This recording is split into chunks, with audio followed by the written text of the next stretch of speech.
Grabe di jud madrawing ang mga dagoy sa kalipay, o di ba? Kakita na jud sila og dagat unsaon man nga suba ra man gud ang naa diri. Pulan na daw sila kinaligo sa tabang mao nang dito na pud sila sa parato, di ba? Ni sa planong laaga sa bagay kung planohon dili madayon. Wala sa plano pero at least wala na pasmo, di ba? Salamat sa nag-sponsor sa lechon na ha.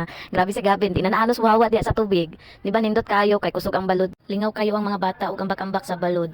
O gusto pa jud kay sila mabuhay okay, mukaon pa man jud og ni papa pa.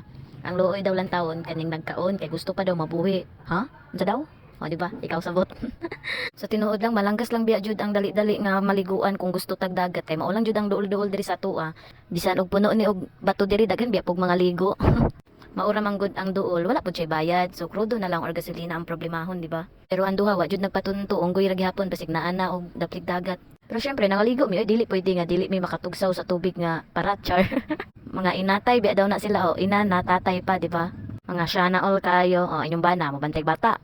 O dili, di ayaw kasuya, joke lang. Abi ninyok mga bata lang ang nalingaw pati tiguang, tawag na sila, grabe kay makalukso-lukso. Alang no, talagsara ta makarelax o ato sa nang iambak-ambak kay. Human diri sa ato ang kiat, bakteryalidad na pud, ato bangon na pud nato ato ang ginagmay nga negosyo. Pero ang utang nilibo, o di ba? Pero bilib pud kay ko atong may mga utang sa kuha, oy shout out na lang diha. Kung magtagbo may mura ra magwala abi guro nyag nakalimot ko sa tinuod lang kanang utang di man jud na malimtan pero kami nalay maulaw maningil pero unta kamon lang pud tay maulaw mobayad pud unta mo. Hala, unsa naman ni nangasaba naman tani? Wa mo ko nangasaba nang painomdom lang char. Wala guroy nagmahay aning laaga. Oy, na ba? Bitaw happy jud kaayo ang mga bata sa tubig. Gawas sa nindot ang panahon, nindot pud ang tubig. Bisan og daghan ang bato, nalingaw ra biya gihapon. Dili lang mga bata ang nalingaw, pati ang mga dagko. Ni brown out man good mo itong nakanahuna o pinakalit nga mga ligo. Kay ang plano is gaulan lang man unta, pero kay daghan man mi, sayang man ang entrance kay mahal man siya tag 70. So duol-duol round ta to, dayon. Nindot jud pud noon dito pero dili afford. Dili afford be.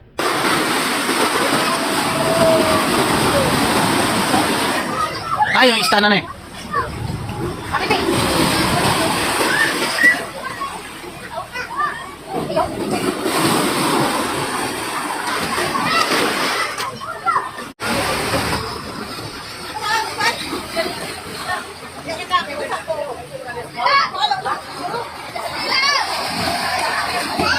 Na di ba? Nindot kayo sa dunggan ang tingog sa tubig. Mag-relax og mag-enjoy pud ta panalag sa oy dili kita tag-iya sa atong lawas maong samtang napatay kusog. Maglingaw-lingaw lang sa pudta sa maayong pamagi, di ba? Og kana silang grupo ha, di na jud na magbago, mga marites na jud na, joke lang. Ug maura to, dili mi magdugay ka baka mapasmo mi dire, di ba? Kay pinakalit biya ni wala sa plano, so wala jud mi dala kaldero, tanan wala. Ang among mga dalagay na is snack ra, saging, dayon napoy nagdala og rice, dayon nagpalit pod sila lechon, mga pan o soft drinks, basta daghan og mga snack, basta way napasmo. Siguro mga 5 PM na ni manang need na jud iuli kay baka magabinan na yung mga bata.